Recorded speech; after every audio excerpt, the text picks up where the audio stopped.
Predominantly this fall, crime-free housing has been an issue in a number of my communities. For example, Swansea has been friendly in terms of it.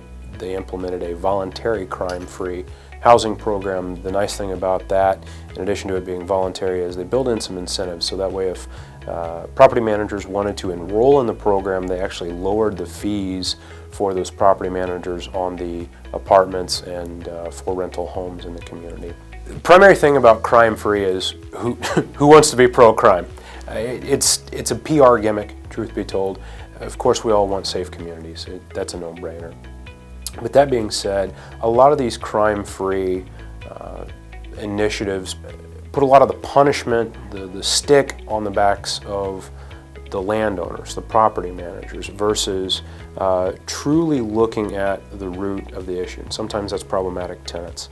And some of the instances that I've dealt with crime-free housing in a number of the communities is that they have a one-strike-you're-out policy.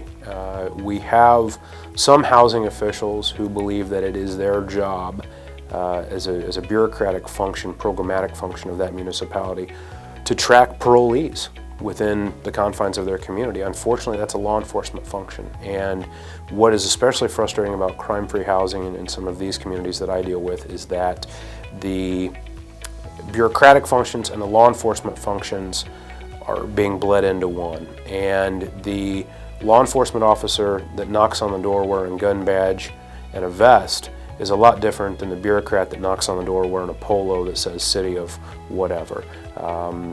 You have a very tough time because in a lot of instances in some of these communities, there's a lot of the protected classes that live in these rentals.